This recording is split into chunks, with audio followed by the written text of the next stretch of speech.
Okay, nasai minasan. Today we're gonna talk about Ohsama Sentai King Ohger before watching the first episode of Ohsama Sentai King Ohger. It is crazy, but I felt like making this video is gonna benefit you a lot because when you start off a new series, there's a lot of information that you need to process, you need to understand like what is happening and all those stuff.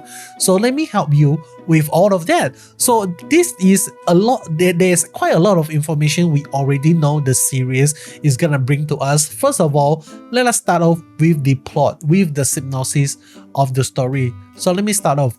There is an ancient prophecy shared among the kingdom of Earth 2000 years after their fall. The Earth Empire Bugnarak will once again rise up to kill all humans. However, 5 kings and their guardian deity, King Ohger, will stand up to face them. This is the story of kings who will defend the earth, as well as coming of age story for one young man who will achieve kingship henceforth.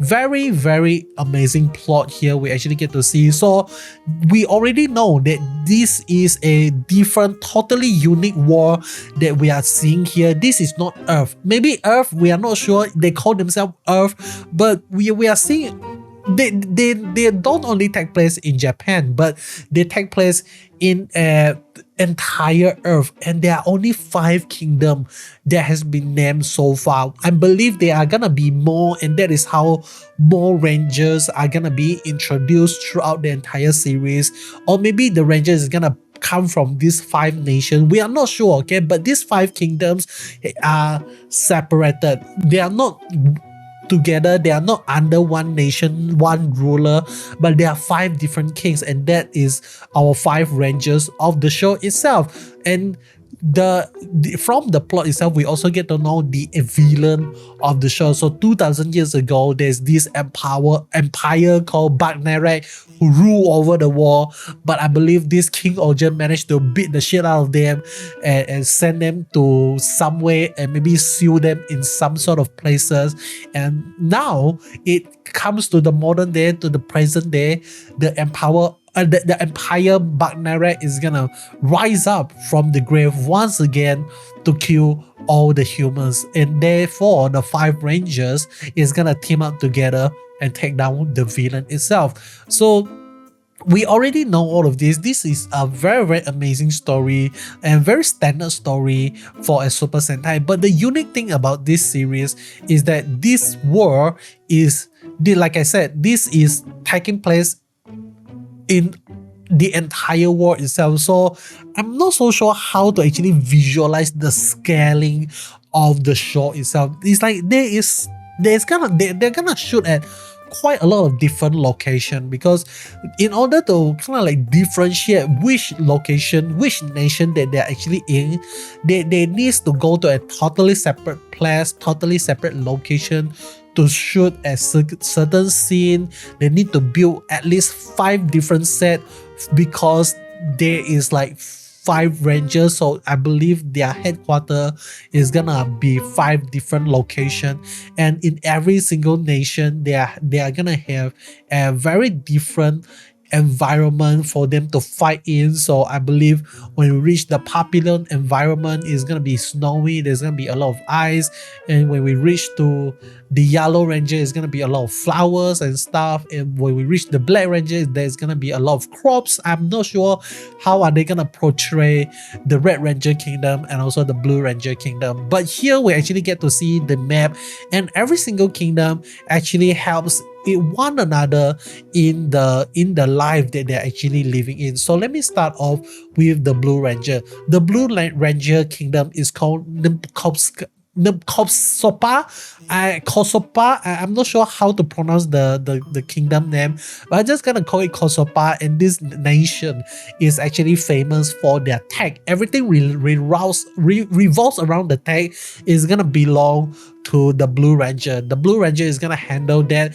And if we see this on the map, they are located on the top left corner of the wall.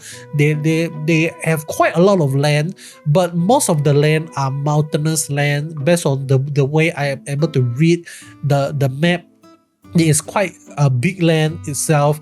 And now let me move on to the Black Ranger. The Black Ranger is the land below the Blue Ranger, and the land of the Black Ranger is actually called Tofu. Very, very dumb name, because it literally means bean curd. Bean curd equals to tofu. And the funny thing, and I kind of understand why they actually call the land of the Black Ranger Tofu, because it is the land of agriculture, the king of agriculture, something like that. So I believe this is the country that is gonna provide food for the rest of the world. They are gonna be the masters of import and exporting, sending food all over the world, especially towards the Purple Ranger, the Papillon, and aka the kingdom of Gokhan. Gokhan is the nation of the Papillon Ohger, aka the waifu of the waifu.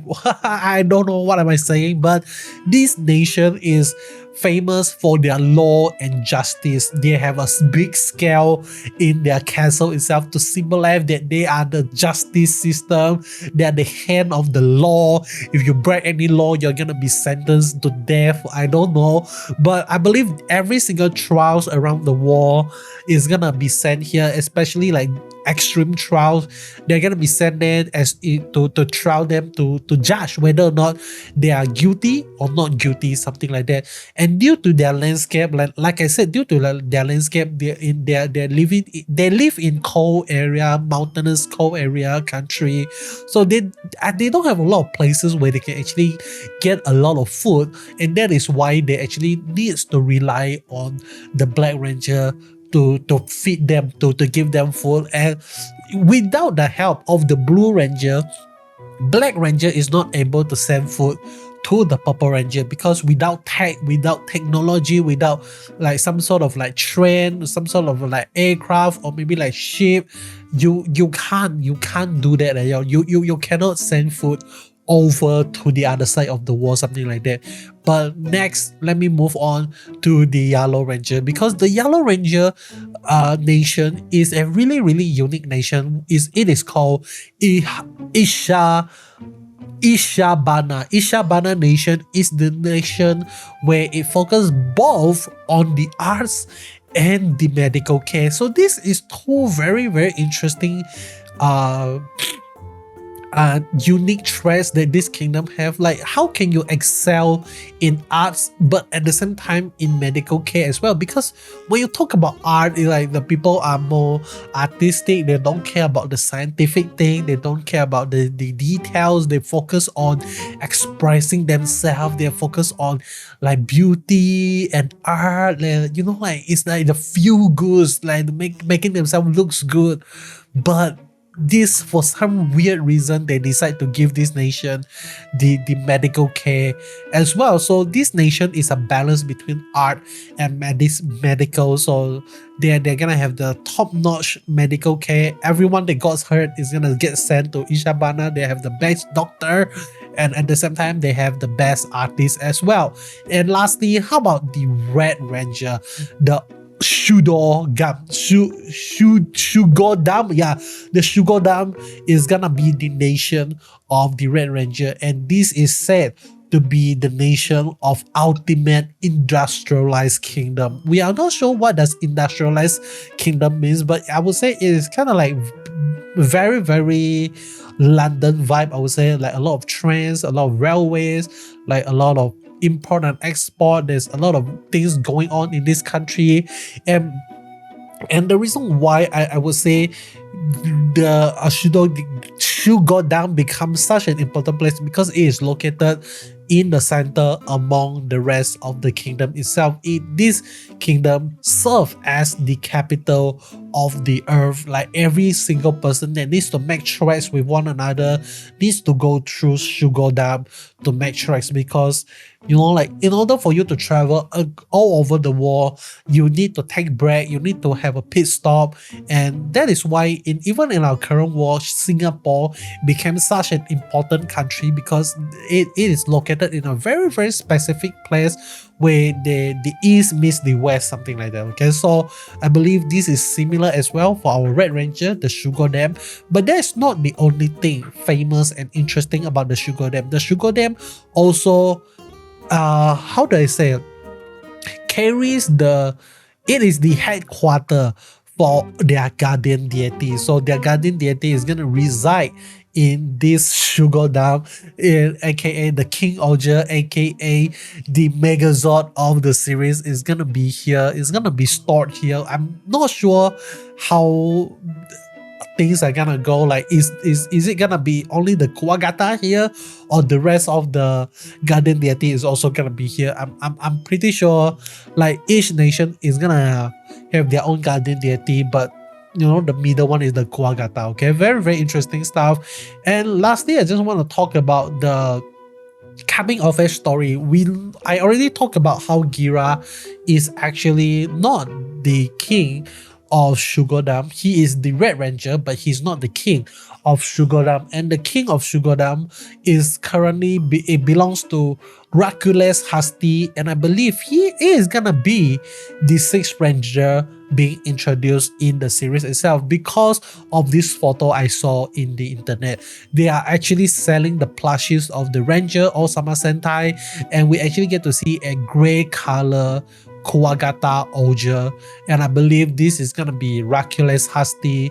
But I believe there's a rumor talking about how there are actually more rangers that is gonna come from this series. That there is actually gonna be maybe like a white ranger, a green ranger. I'm not sure what other color they can introduce, but there's definitely gonna be more than 6 rider in this show itself. There might actually be a 10 rider, maybe like 12 rider at least. Okay, I'm expecting at least 12 riders, not riders, rangers being introduced in this series. This is gonna be a really fun series, but this is everything you need to know about Ohsama Sentai King Ohger before watching Ohsama Sentai King Ohger. Hope you enjoyed this video, and if you learned anything new from this video, let me know in the comment section below. And lastly, Ohsama Sentai King Ohger is gonna start on the 5th of March, so it is only a few days from the day I released the video. If you want to join me along the journey to watch and review every single episode of Ohsama Sentai, make sure to subscribe and turn the notification bell on so you won't miss out any video. That is all. Hope you enjoy. See you guys in the next one. Goodbye.